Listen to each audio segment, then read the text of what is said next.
Knowing's a smattering of law is not enough. You must know your rights. Did you know it was against the law to take a photograph in a public park? Of course you didn't.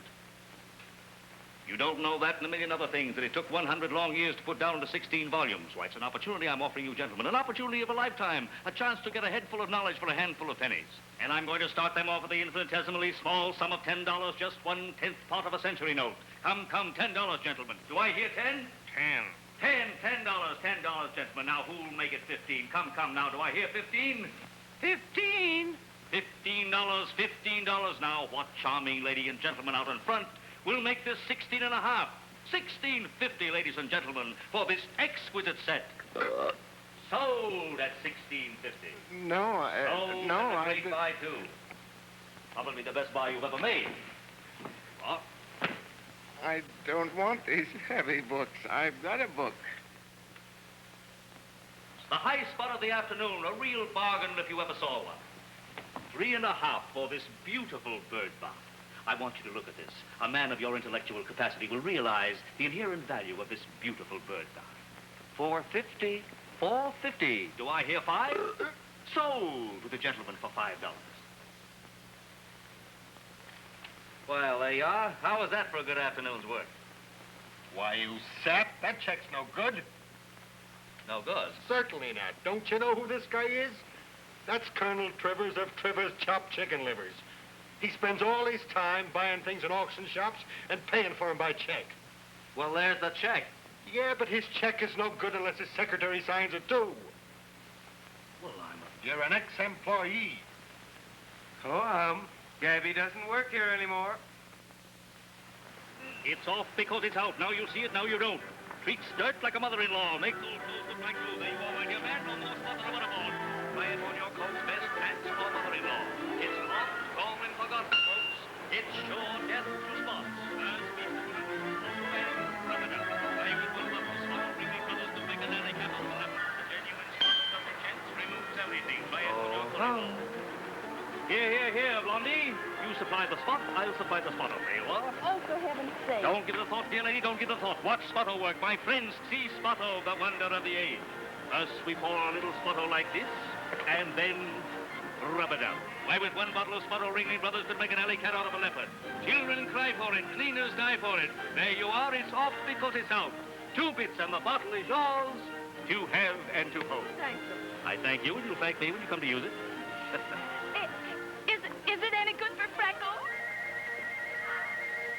Freckles, measles, mumps, and scarlet fever, madam.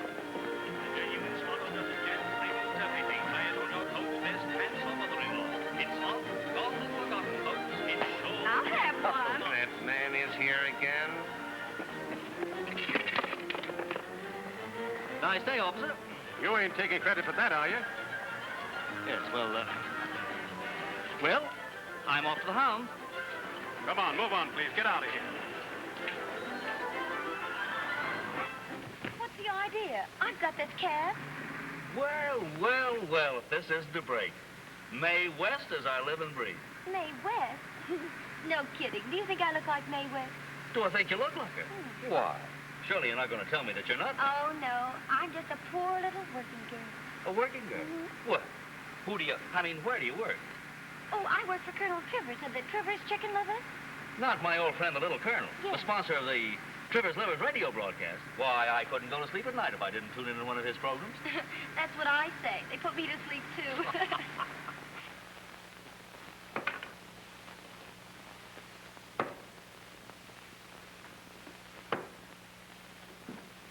Hey, Smitty, you can't go in there now.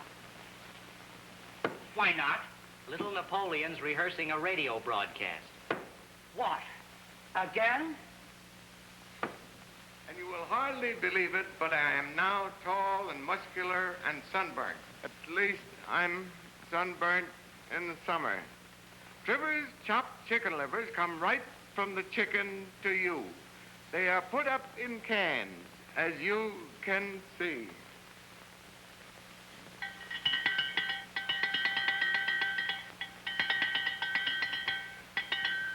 Because it's easier to keep track of them that way. Now, how was that for a broadcast, Mr. Mattiacci? That's no good. No? Everybody's got a liver, That's no news. This is how she should go.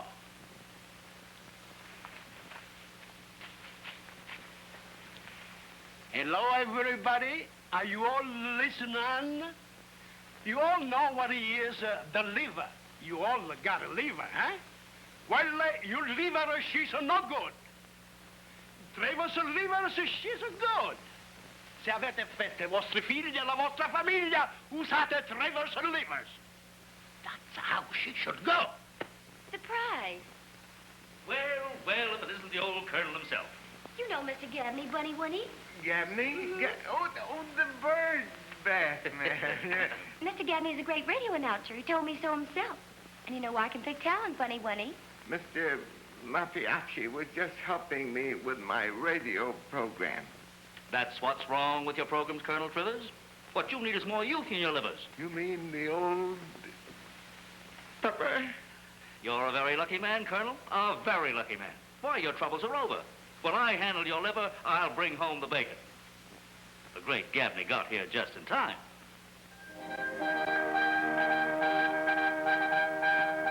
Hello, WTAB. Miss Kelton? There you are.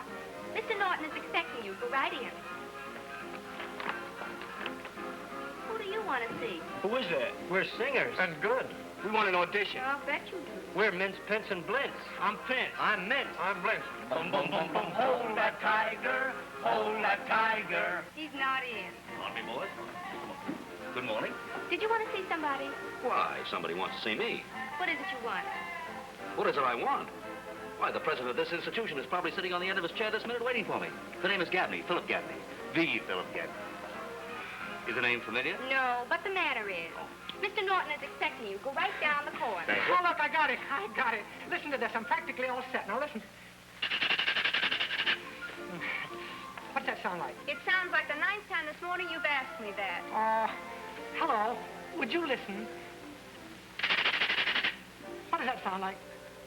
Two woodpeckers flying through a sandstorm. It sounds like two pieces of sandpaper being rubbed together. Oh, all right. Never mind. I'll figure it out myself. What would you call that? That's the sound effects man. It doesn't look sound to me. They all get that way. Yeah? Now, don't go away, honey. I'll be right out. That's what I think.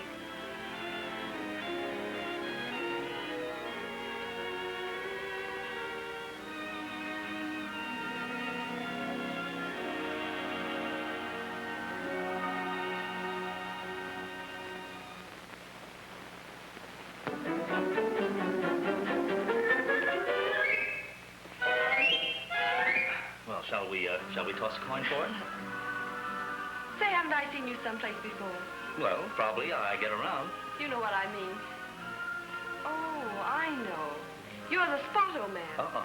What a memory. What a spot remover. Well, honey, don't tell me that Spotto didn't remove the spot. Remove the spot. Remove practically everything with my underwear. Well, as a matter of fact, I didn't think so much of it myself. That's why I'm going into this racket. This racket? Yes, sir. I'm on my way to see President Norton this minute. Why, you're looking at the future master of ceremonies of the famous Trivers Rivers program. Great racket, this radio. Well, if it isn't, it will be when you get into it. Why, it's the industry of the future. Stick around, honey. I may be able to do something for you on radio. Thanks. I'll only be a minute, so, don't go away, cutie, huh? Not bad. The Colonel seems to think that you'll be a great asset on this program. The Colonel's a very smart man. Colonel Trivers spends nearly $1 million a year on the air. I know it, President. I know it. I'll make Trivers Livers live. Yes, I'll put Trivers Livers on the plate of everybody with an earshot. There, didn't I tell you? Mr. Gabney sold me a bird bath. And he hasn't got a bird. That just goes to show you. Yeah, but I've got a bird now. Very cute little bird. But she don't seem to want to take a bath. Quite.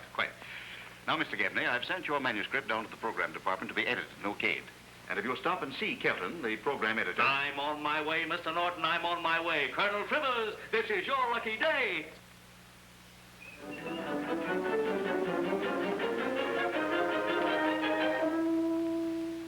Well, Spotto again.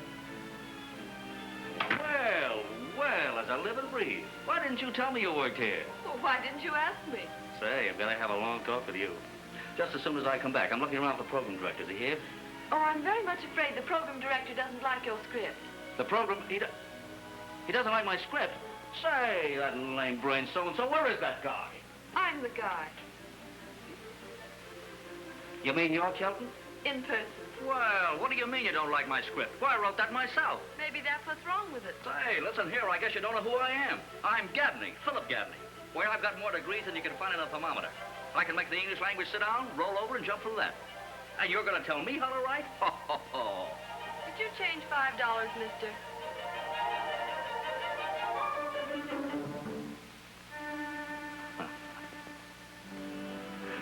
All right, honey, you win. I couldn't change my shirt if it was wash day. Well, that's better. Now maybe I can help you with this thing. My fate is in your hands. Oh, now, I'll be good. Honest, I will. All right, pull up a chair. Swell.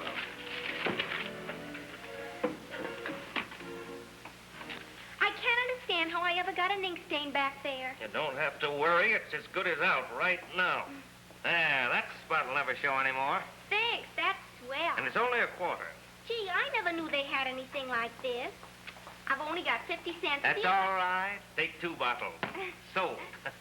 Well, I guess I'll be going. But aren't you going to wait for the big mouthpiece? No, I just remembered I've got a date.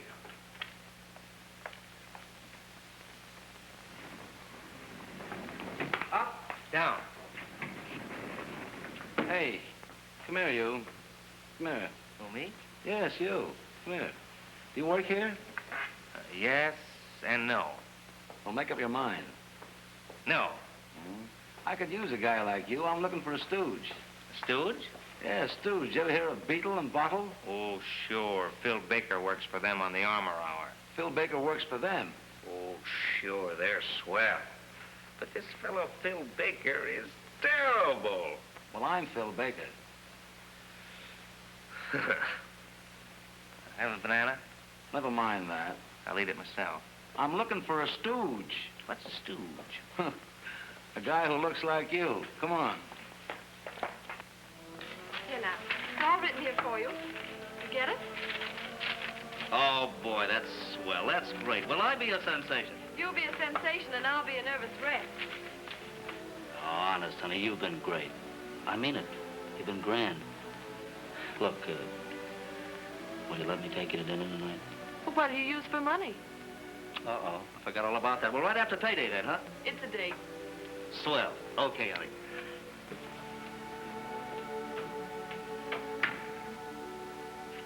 Well, honey, here I am again. Signed, sealed, and delivered right on the dotted line. What do you think of Well, that? congratulations. Thanks, babe, thanks. Where's the boyfriend? That's what I'd like to know. My, the moths have been at you, too. What did that sound like? I don't know. I'm afraid to find out. What did that sound like? Oh, it's you again, huh? My boy, you're a genius. Can I see you alone for a moment? I'll show you a great sound effect.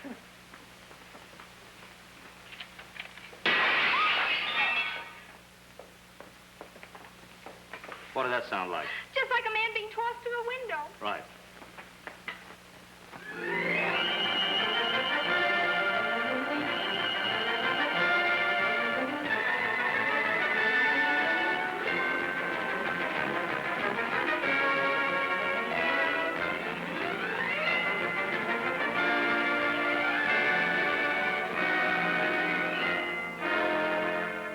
Good evening, ladies and gentlemen. Trivers Livers is on the air. This is Tom Hanlon taking great pleasure in introducing to you the new master of ceremonies of the Trivers Livers Hour, Philip Gift of Gab Gabney. Hello, Phil. Hello, Tom. Well, Phil, we finally landed you after all. Yes, Tom, but it was quite a struggle. Struggle? Mm-hmm. You see, NBC and Columbia had a big fight over me. Is that so? Yep. Columbia wanted me to go with NBC, and NBC wanted me to go with Columbia. Well, Phil, old man, you're on your own. All right, Tom, thanks. And now, ladies and gentlemen, this is Phil Gabney, trying not to sound as scared as he feels, introducing Gus Arnheim and the Downey sisters. Let her go!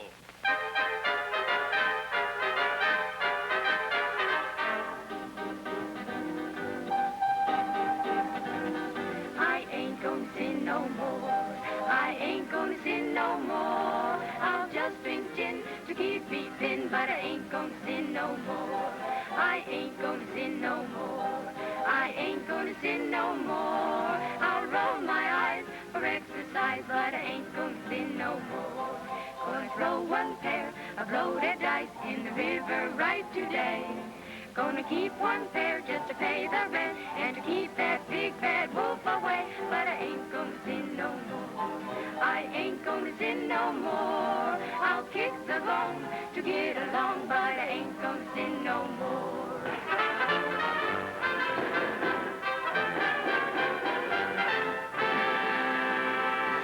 And now, ladies and gentlemen, that celebrated star of radio and stage, Phil Baker, in a cockeyed little comedy, proving that you don't have to be crazy to be a radio star, but it helps. The absent-minded doctor, Phil Baker. Take it away. Come in. Oh, it's the door. Hello? Dr. Brown's office. What? You'd like to see the doctor about a bad case of gout? I'm sorry, but the doctor already has a bad case of gout.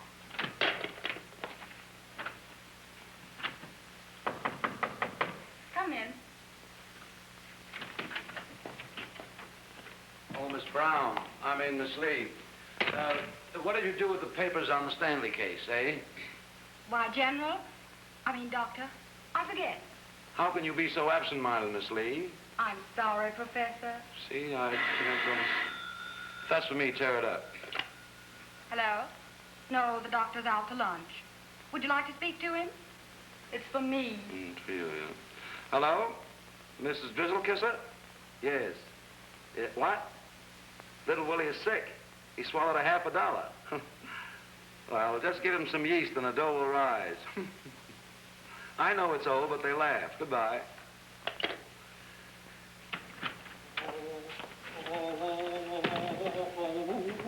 Hello. The doctor home? Yes, but won't you come in anyway? What seems to be the trouble? I can't remember. Oh, I'm sorry. I'm in the wrong office. Certainly, Doctor. Step right in. Who are you? I don't know. I'm a stranger here myself. Well, what about my pain? Well, what are we going to do about it? Well, doctor, say, Say, oh, you're a fine stooge. Oh. Say, Again, Would you like to take a... Say, my good fellow, how's your eyesight? Fine, how's yours? I think we'll give you the eye test. Mr. Droopy Hazen, the eye test, please. Don't mind if I do. Now, tell me, what's this? $50. That's right. Let's see. What you need is a thorough examination. Step behind that screen and get undressed, will you? I think you ought to operate, Doctor. No, I don't like to operate. Why not? I don't know. I guess it's because I'm an incubator baby. An incubator baby? Yes. You know, on Mother's Day, I always send flowers to an oil stove. I get it. Home on the range. Home on the range, yes. May I call you sweetheart, dearest, or honey? Nurse to you. Nurse to you, too. Doctor? Doctor?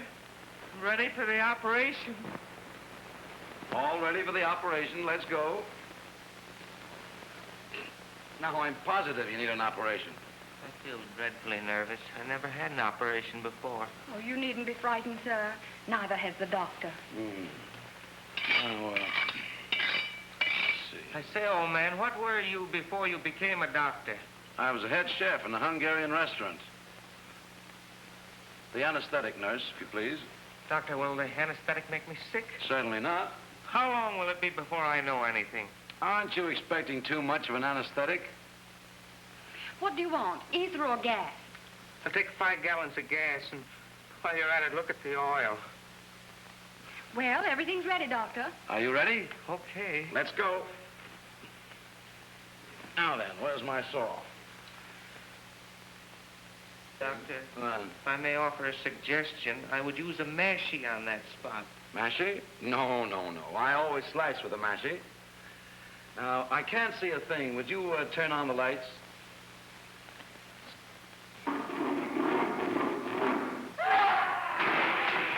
Turn off the lights.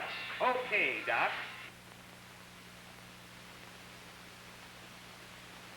Well, maybe I'm wrong.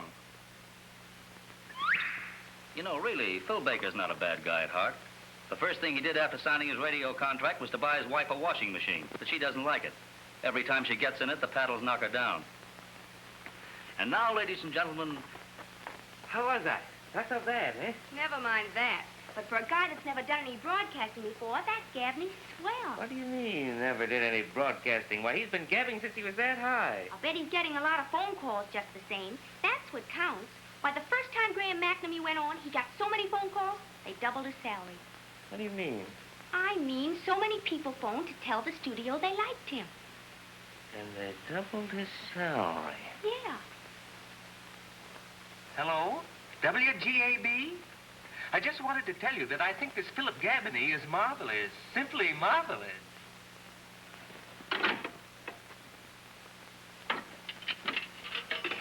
And now up here, the one and only Gene Austen singing Blue Sky Avenue.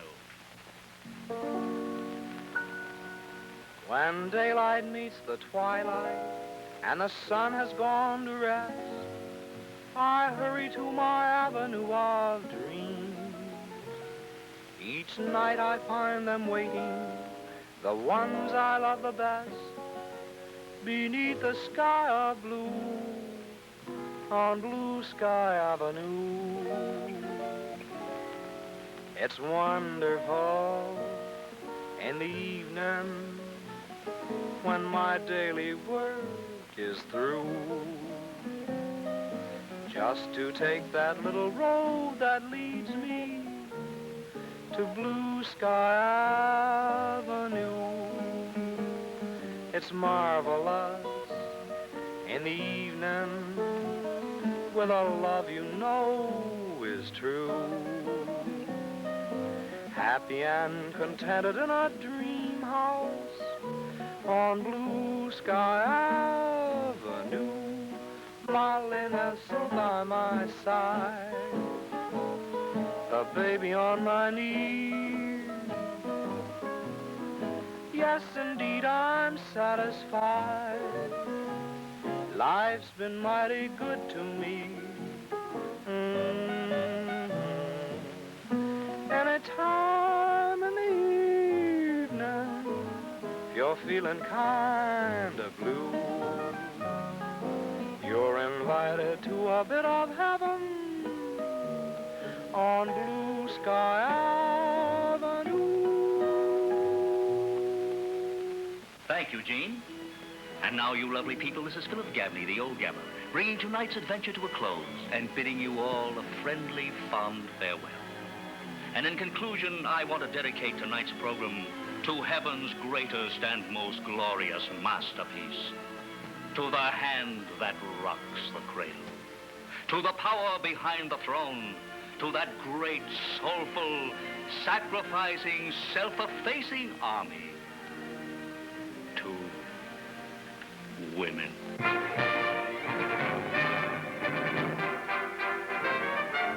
I don't like the sunshine, and I don't like the dew.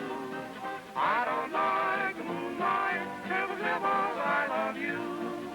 I don't like bananas, and I don't like lamb stew.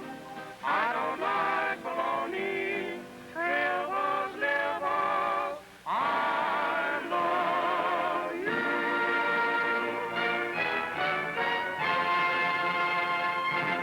WGAB, we all up here in Harlem want you to know that this here Gabney is the fondest thing we are of which. Yes, ma'am. I thought I was pretty good, huh? But I mean good.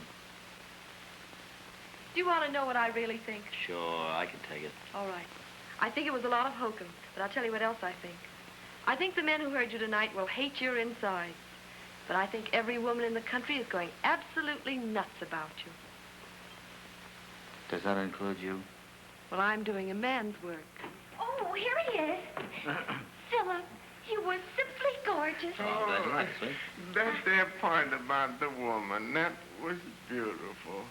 It reminded me of my aunt in Kokomo County. She was a woman, too. Come on, I've dinner planned. Let's celebrate at the Ritz. Oh, no, that's too bad. You see, I've asked Miss Kelton to dine with me. There were a few things on the program she didn't like. Well, there were a few things I didn't like in the program either. Come on, Bunny Wunny. Come on, dear.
formation, and just a minute, folks. I said he was going to kick. Meyerowitz kicks, and he gets off a beautiful punt to Bradley's 29-yard line.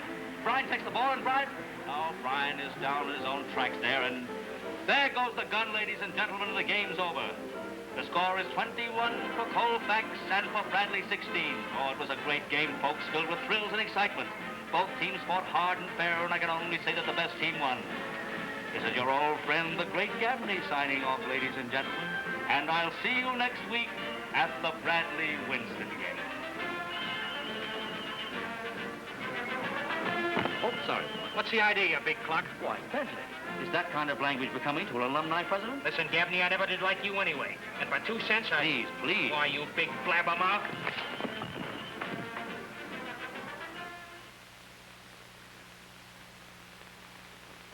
Bar me? Well, they can't bar me. They can't stop Gaffney from broadcasting any time, any place, or anything. I'll broadcast that game, or the new deal's off. Now, they're not going to let you broadcast that game, and you know it. Yeah, well, that's what they think. You take it from me. I'll be right in there on the job. Now, I'll tell you frankly, Gaffney, that if the Colonel hadn't insisted upon you making this broadcast, I wouldn't waste another minute on you. Will you relax? Will you sit down? Will you just put it there and keep your paws closed? I'll be there and I'll broadcast. Yes? How? You just leave that to good old Gaffney. And finally, here's something else for you newspaper mugs to make a note of. You boys and girls have been razzing me to death in your columns.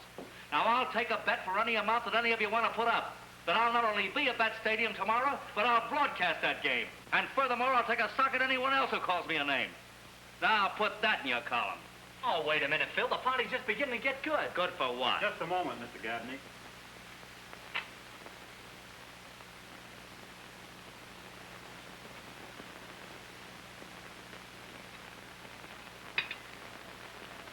Phil, you haven't eaten a thing. Oh, sure I have. I just had a late lunch, that's all. You are worried, aren't you? Worried? Why? What have I got to be worried about? The game tomorrow. I don't think there's a chance of your broadcasting it. Of course there is. Well, I told you I had that late. Well, you believe me, don't you? Sure. Again? Oh, what's the use of pretending? I can't fool you, honey.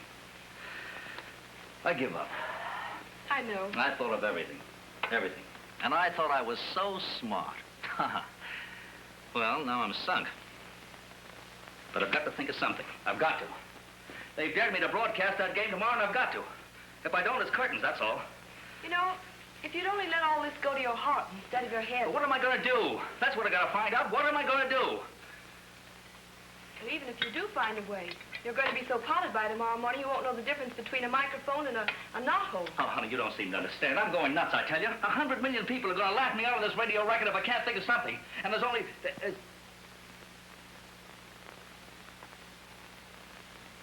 Baby! Okay, here are your tickets right here. And these are yours. Thanks. Well, I wish you good luck. There is no other kind. Happy landing. Say, that's a pretty thing. Where'd you get it? There's plenty more where that come from, boss. Do you want it? Yeah, sure. Here you are, sweetheart. All for you. I'd rather have a red one. Pipe down, dumbbell. You're blind. Oh, I forgot. Come on, boys. Wait a minute. No, you don't. Don't what? You don't get in here. And why not? You're Gaffney, ain't you? The great Gaffney to you. Well, that way out to you. I guess you don't know who this gentleman is. No, I guess you don't. You'll both get in here over our dead body. Very well. Oh, officer! Oh, hello, Mr. Gaffney. Officer, you're undoubtedly conversant with the law. Yeah, I should be. I wish to call your attention to Section 3, Part 12, Paragraph 16, having to do with public exhibitions. Yeah. I have here 3 tickets for this public exhibition. They have been bought and paid for with cash. These gentlemen tell me I'm barred. Tell them, officer. Nothing doing, gents. This is a public exhibition. That's the law. You can't bar anybody that buys a ticket. Brilliant fellow. All right, you're in. But you can't buy any tickets that'll allow you to broadcast. And if you go near that broadcasting booth, you're out. Calm yourselves, gentlemen. Calm yourselves. I'm going in solely as a spectator. Thank you, officer. Good afternoon, gentlemen. Come, Colonel.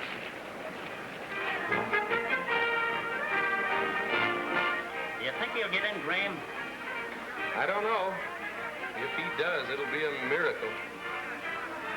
Well, will you look at that? Yeah, right on the 50-yard line. That guy's a Houdini. Well, you comfortable, Colonel? Yes, I'm all right, I guess. I think my shoelace is untied. Huh? Oh, it's practically tied.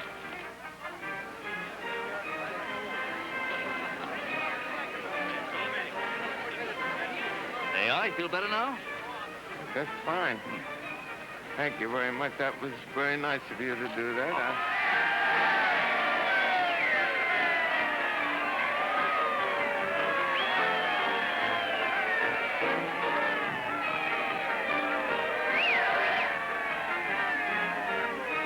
Higher!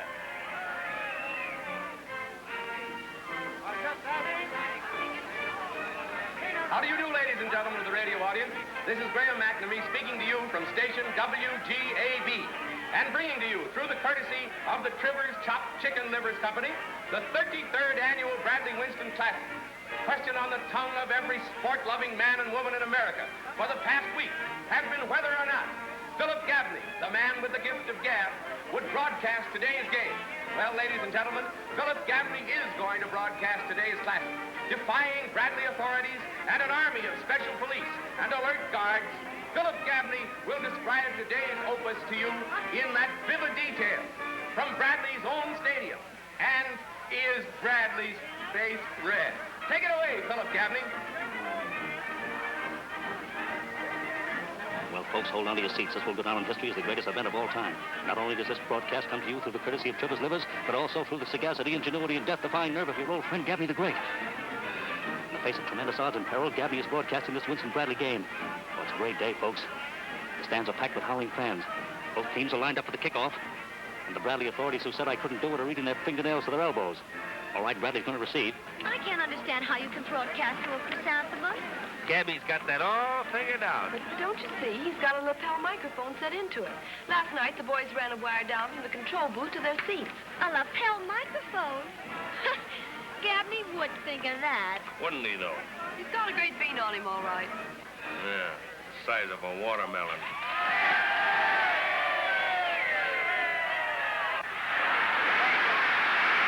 And he gets off a beautiful boot to Bradley's 10-yard line. Jarvis is under it. No, not Jarvis, Patterson. Next thing on the Atkin tray is supposed to be blind.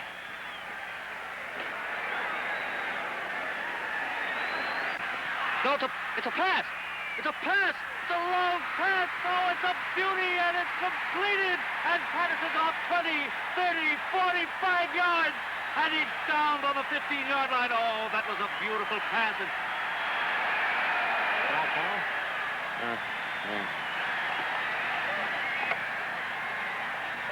I thought you was blind.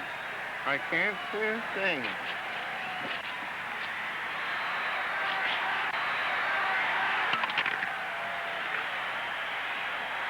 Well, Bradley looks like a different team today, folks. They're playing a great game.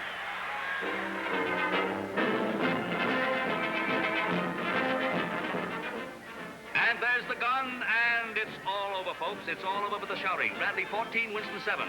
And this is your old pal, the Greater Gallo, the fellow they couldn't keep away, saying so long, and reminding you that a Trivers liver on the table is worth 2 on the wing. For all the egotists that I've ever heard, he may be an egotist, all right, but he certainly got in, didn't he? He's on the job, all right. Only, well, after this, you mark my words, there'll be no living with him.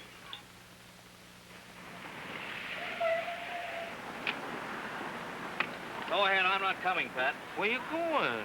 I got a date with a new contract.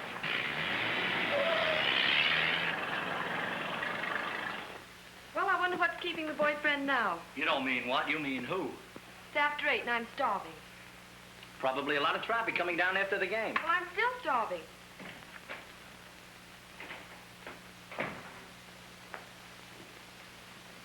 Oh, hello. Hello yourself. Where's the boyfriend? Who? The windbag. Bill. Oh, him. No. Not him. 2 other fellas. Well, he's You ought to take a memory course. He had to stop off and see a fella on the way down. About a music lesson, I suppose, huh? No kidding. Somebody from the radio station grabbed him just as we were leaving the field. Yeah, that's right. That's just what he told me. He said he was going to see somebody right after the game. You two ought to do a sister act in vaudeville.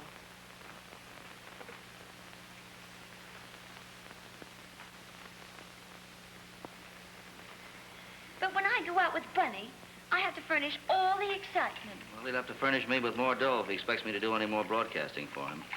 You let little Margot worry about that. Say, where is little Moonpuss anyway? Oh, he's waiting for me at the Ritz.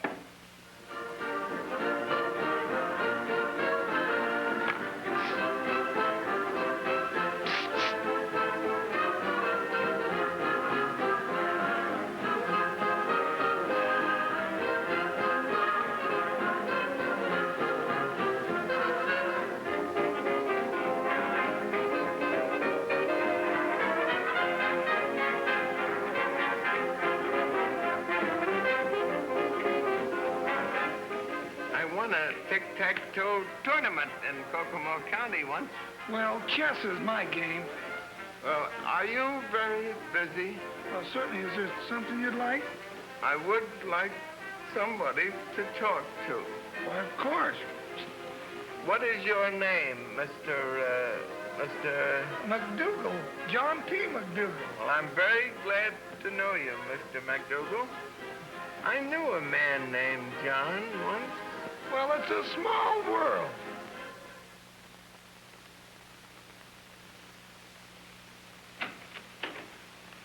Hello, Bro Brummel. Meaning what? You're a sap to stand up a girl like Barbara. That was no stand-up. That was business. Maybe that's the word the Greek said for it. I said it was business and was. I don't mean monkey business. You want to get anywhere in this world, Pat, you've got to play every card in the deck. And I'm playing them all. I've been broke most of my life. Now I've got a chance. Barbara ought to understand that.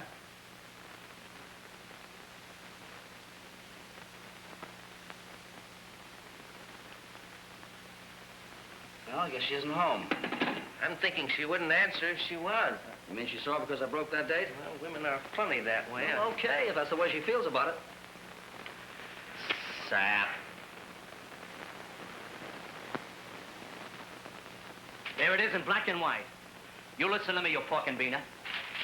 You take the bows and I take the insults. It's about time you got wise to yourself. You can thank me for every line of publicity you ever got. Where do you get off telling them you're too busy to be interviewed? I stay up nights thinking of ways of getting your tits around the front page. And you're bored. Well, you bore me too, see? Who's boring who? Ah, good morning. Hello, honey. Well, I mean, it looked like a good morning to me. My, what an effusive greeting. Oh, sit down, Sugar. Sit down. What do you know, Colonel? Well, my bird Gertrude hasn't used her bird bath yet, but this morning she went in wading. But what about your broadcast? You'd better get going. I'm not going to broadcast. You're not going to broadcast? Nope. Oh, but you've got to, Phil. You can't let the Colonel down like that. But you've got to think of my liver. Oh, think of your own liver. I told Norton this morning that unless he kicked through with the dough I want, I'm washed up, and I'm not kidding. No new contract, no broadcast. And that's that. And that is that? Exactly. You mean you want more money? Exactly. He wants more money. But you can't do that, Phil. Why, if it weren't for the Colonel here, you wouldn't be where you are today. You can't let him down that way. Who can't let who down? Say, who put Trevor's livers on the map anyway? And now they want me, the great Gaffney, to broadcast this, that, and the other thing for a punk $1,500 a week.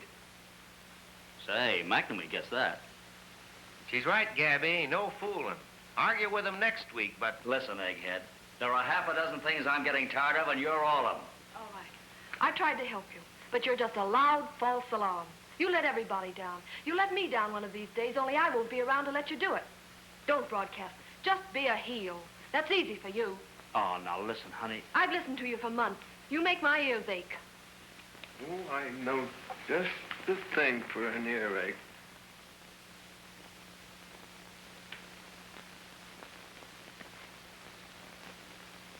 Get my hat and coat. I don't like bananas, and I don't like lamb stew. I don't like bologna, Trevor's liver. I love you. Good evening, ladies and gentlemen. Trevor's Livers is on the air. This is your old friend Phil Gaffney introducing the Queen of Harlem, the hit of that hit show as thousands cheer, Miss Ethel Waters, supported by the Beale Street Boys.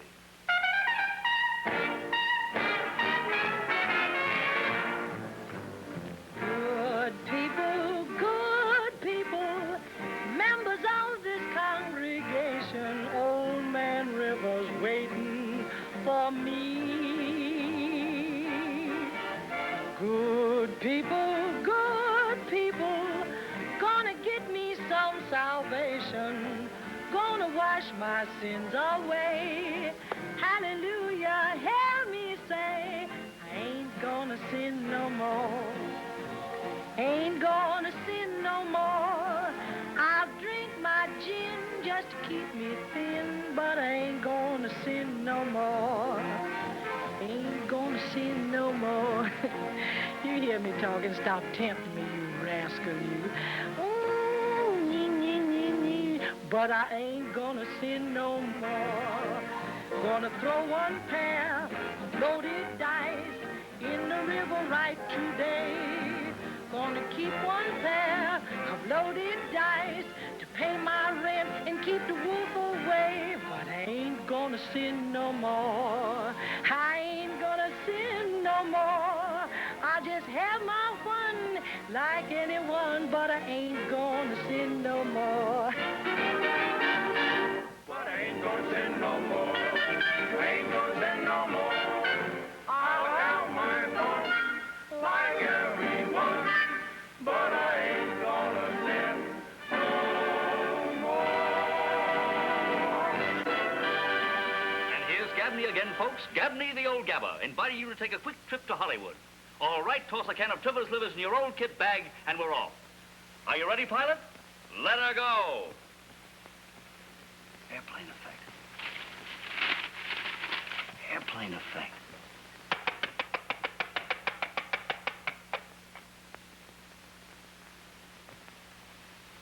All right, we went by boat.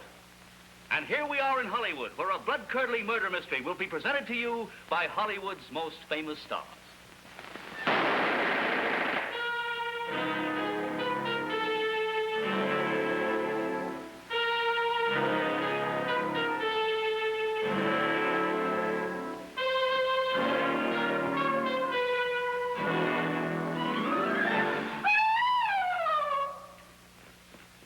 Who screamed? I did. Look. I didn't hear anybody scream. Scream for Kelly. He's dead. What's the first thing to do in a murder case? Find a corpse. That's the corpse. What do you know about this? Nothing. Nothing, huh? Then how do you know that's the corpse? Oh, I've known him for 5 years. You hear that, Doyle? He's been dead for 5 years. Nice work, Kelly. Now, let me think. What would Philo Vance do in a case like this? Well, Philo Vance would ask the witness where she was on the night of June 13th. Go ahead. Ask her. I was not. Somebody killed him. How do you know? We're detectives, aren't we? Oh. We gotta find a clue. Yeah, we gotta find a clue. Hey, there's a clue. Uh-uh. That's not a clue. That's a closet. Nice work, Kelly. What time is it? 6:27 and a half. That's right. We got to find a clue. Aha! What's that? What's the cat doing in the birdcage? Oh, he went in there for his lunch. That's pretty. Nice work, Kelly. Speak to me, darling. Speak to me. Ah, what good would that do? Who are you? I am Lottie Von Pepper. That's Lottie Von Pepper. Nice work, Kelly. How are you, Pete?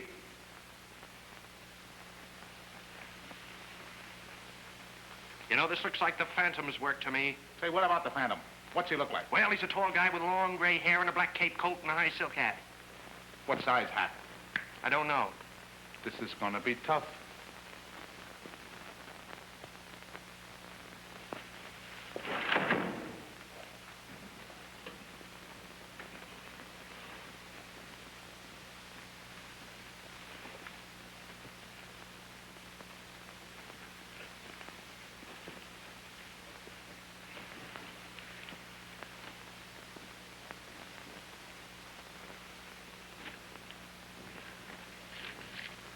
Aha! Mabel, Oxford 8345. 8346.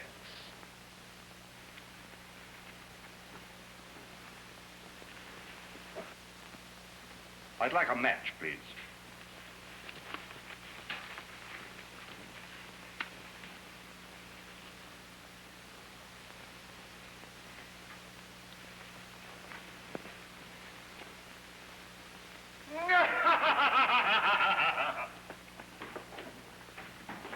This is a fine time to be laughing.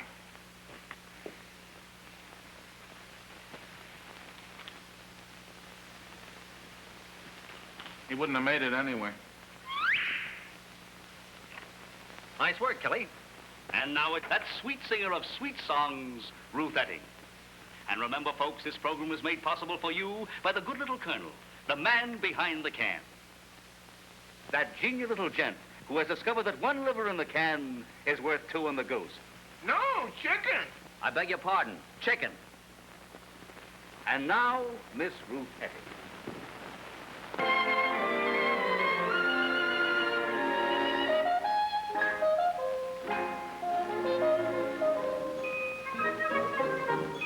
I haven't heard a word from you since the day we parted, since the day you said we're through. I haven't done a single thing since the day we parted. I only grieve and make believe, talking to myself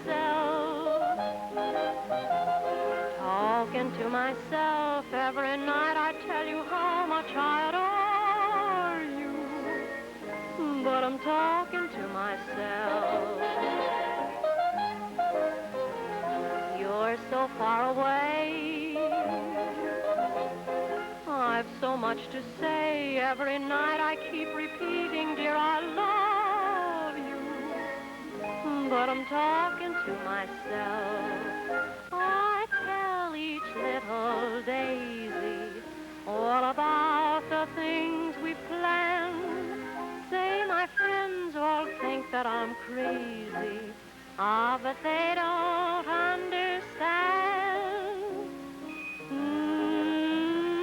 Talking to myself,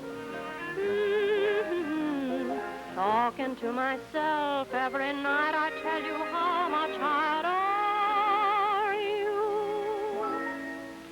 but I'm talking to myself.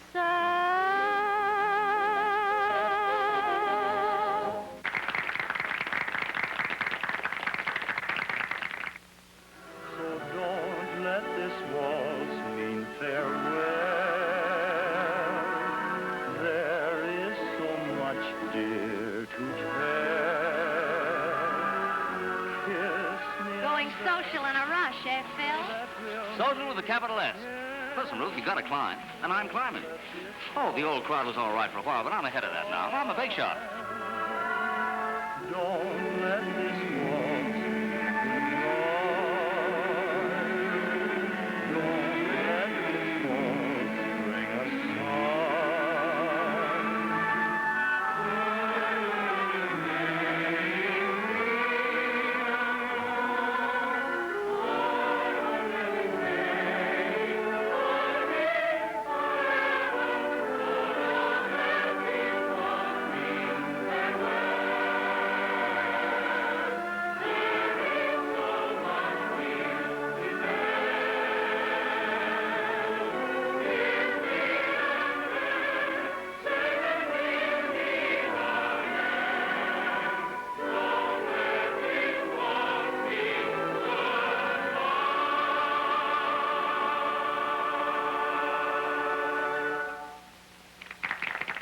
Now listen to me, baby. We've been coming here every single night for the past 2 months. Ever since I've had this job. And you ain't danced with me once. How about it, huh? Oh, Mac, I don't feel a lot like dancing. Oh, I get it. You're still worried about big gas in the face, huh? Oh, no. No, it isn't that. Sure, I know.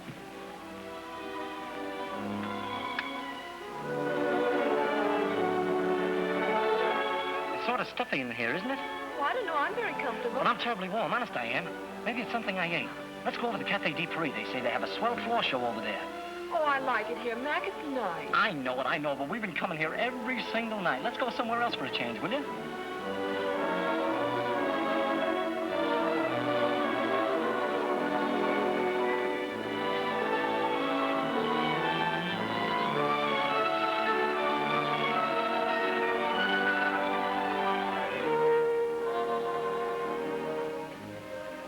Gee, you're a swell guy, Mac.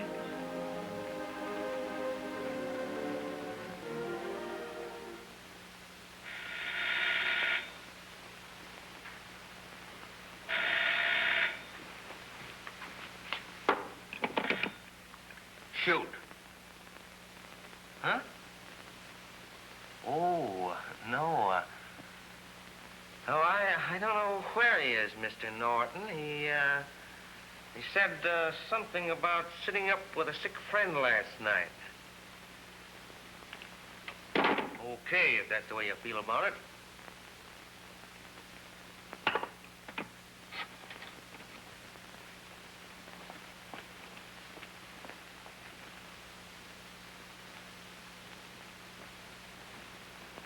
Phil? Oh, Phil.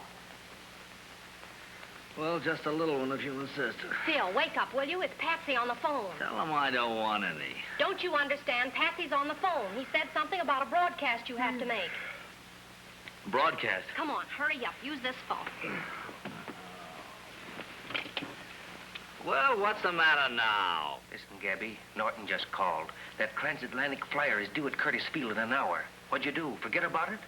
Transatlantic flyer? That's Sir Geoffrey Burton, you sap. They sighted him near Boston a little while ago. I tell you, Norton's going crazy. All right. Tell Norton to keep his shirt on. Listen, you'll meet me at the studio in 20 minutes, do you hear? But you've got to be at Curtis Field.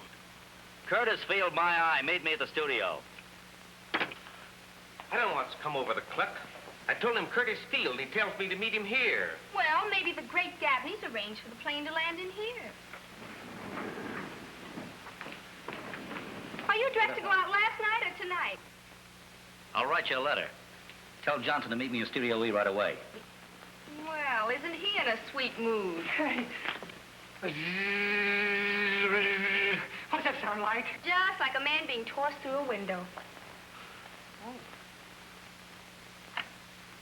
And here's your old friend, the great Gabber, at Curtis Field, just in time to greet that dauntless flyer, Sir Geoffrey Burton. It's a great feat, Sir Geoffrey, a great feat. I don't have to tell you that the entire world has been waiting with bated breath for this greeting and this announcement. And I'm proud to be the first to greet you here on your landing at Curtis Field and to assure you of the tremendous welcome that has been prepared. Yes? There what? Oh, no, there must be some mistake. Good heavens.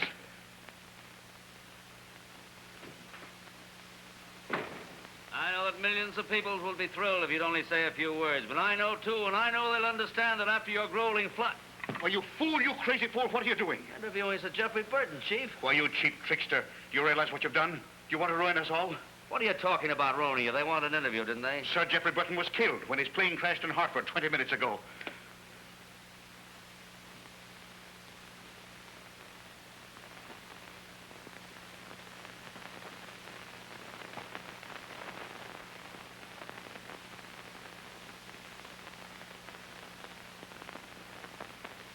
Listen, Gabby, you can't do this.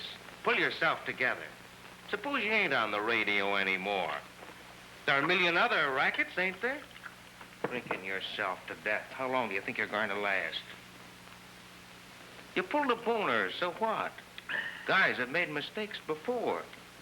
Why, even I make mistakes. I told you I didn't want to listen. Now get out. Get out. Get out!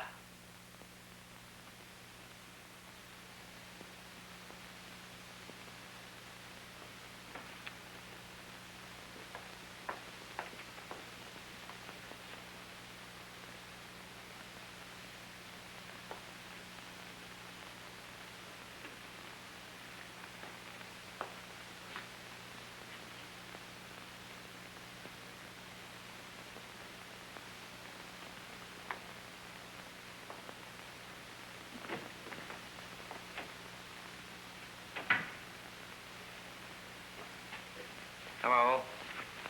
Why, Patsy. Well, what is it? Did you ever hear of pink elephants? Why? Gabby's room is full of them. Oh, you're seeing things, Patsy. I'm not, but Gabby is. Listen, Barbara, you got to do something. Honest, the fellow's drinking himself to death. Well, I'm not interested. I don't want to hear anything about him. If he wants to drink himself to death, that's his department. I'm busy.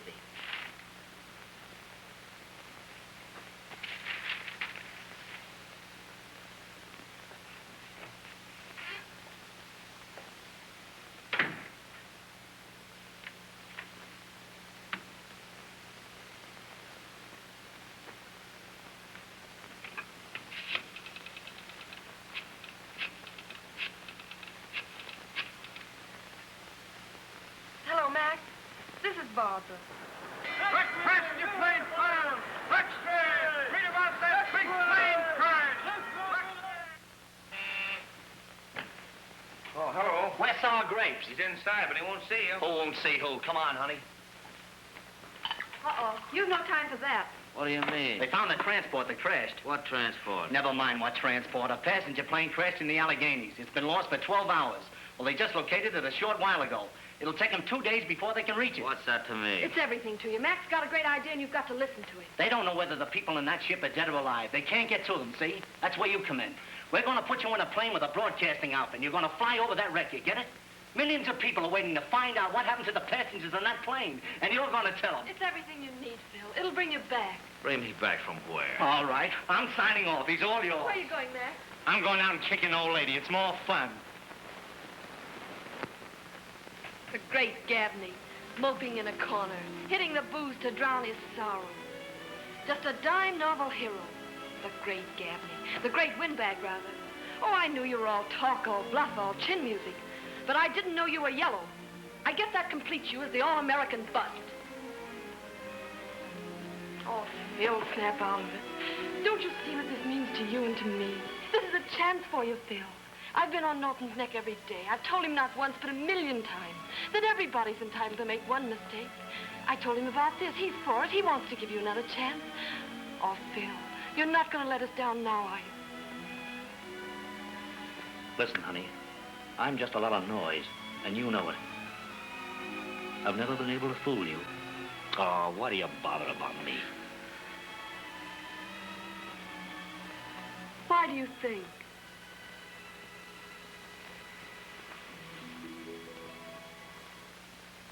Well, is it yes or no? Yes.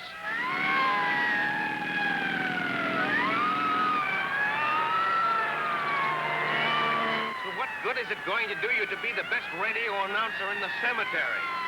Suppose the plane cracks up.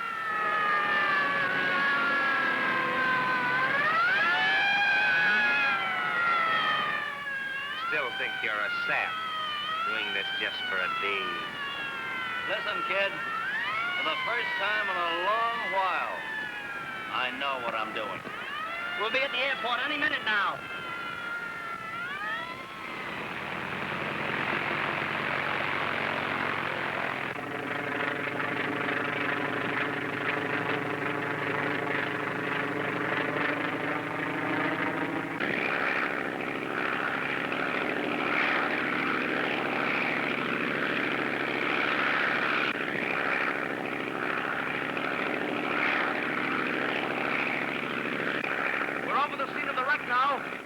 Transport is broken up at the bottom of a steep ravine, and we're too far above it to see whether anyone in the wreck is still alive. We've got to get closer before we can give you more details. But it's absolutely hopeless to attempt a landing, and it'll take at least 2 days for a rescue party to reach the wreck on foot. We're trying to get closer now. Lower! Lower! I can't see a thing! But you gotta get closer, you sap! I can't see anything!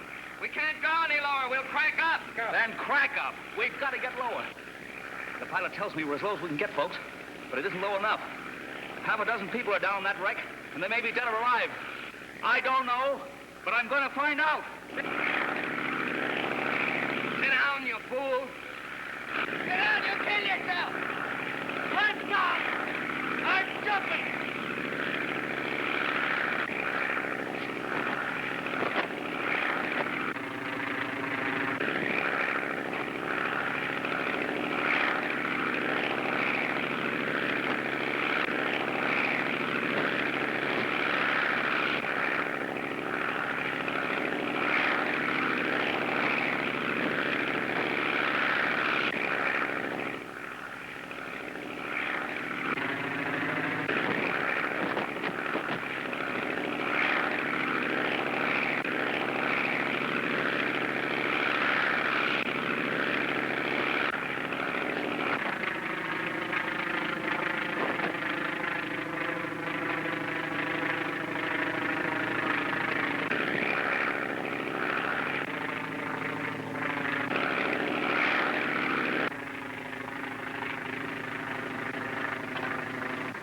Great bit of news, folks, but a great bit of news. The parachute opens. I'll be down beside that wreck any minute now. And it may interest you all to know that you're listening to the first broadcast ever made from a parachute.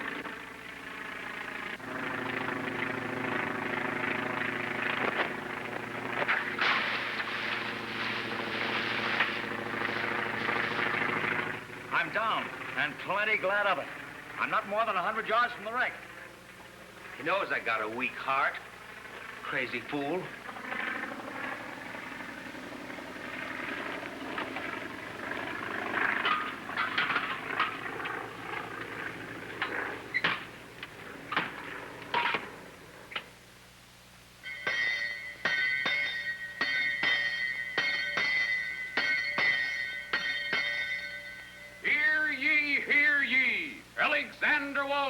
The town crier. Ladies and gentlemen. This is Wolcott speaking. Tonight, as one whose job is to comment on the news of the week, I must say something about this already famous exploit by Brother Gabney. Why, I know now how the human fly must have felt when his act was crabbed by a drunk in the onlooking crowd. The human fly was to scale a 50-story building, shinny up the flagpole, and from its pinnacle do a parachute jump to the ground. As a spectacle, this was somewhat marred by the fact that as the human fly climbed, a tipsy passerby followed close at his heels. In vain the expert would snarl, "Go back or you'll break your silly neck." The drunk would only answer, "I'll go anywhere you go." Finally, at the top of the flagpole, the human fly unhooked his parachute, said, "Well, so long, buddy. I'm leaving you," and started his slow descent to the ground. He hadn't gone far when the drunk shot past him through the air, his speed unimpeded by any such gadget as a parachute, hissing as he went by the one word, "Sissy." But why should I continue my petty lamentations when tonight at this station all is festivity? Even now in the next studio, great preparations are afoot, and I'm inclined to sign off and join the rest of you who are listening in. Gonna sin no more. Ain't gonna sin no more. I'll roll my eyes like the size, but I ain't gonna sin no more. Gonna throw one pair of loaded dice in the river right today. Gonna keep one pair just to pay the rent and to keep that big fat look away, but I ain't gonna sin no more. I ain't gonna sin no more. I'll kick the gong to get along, but I ain't gonna sin no more.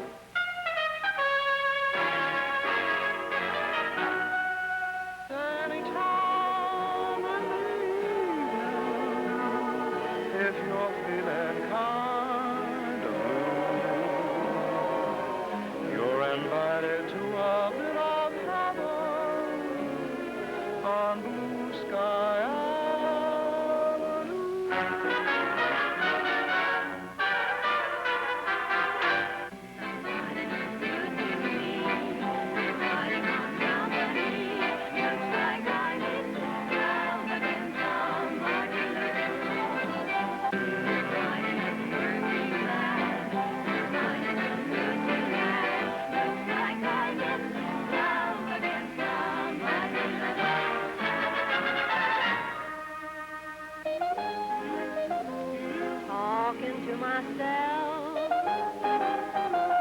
Talking to myself every night, I tell you how much I adore you.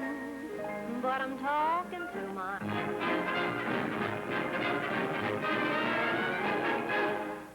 How do you do, everybody? This is Tom Hanlon announcing the Trivers Livers Hour. And now, ladies and gentlemen, it has been my great honor to have been selected to broadcast an event of interest to every radio listener from the Atlantic to the Pacific. I am about to give you the details of the wedding ceremony of that peerless air reporter, Philip Gabney, and Miss Barbara Kelton, the charming program director of station WGAB. The wedding has just been solemnized by the Reverend Dr. Stephen Gale. And now, ladies and gentlemen, it is my pleasure to bring to you once again a voice that you haven't heard in quite some time. Your old friend, the Greater Gabney. Thank you, Tom. Hello, hello, hello. This is your old friend, Phil Gabney, about to kiss the world's most beautiful bride in the studios of station WGAB. and not through the courtesy of Trevor's Livers.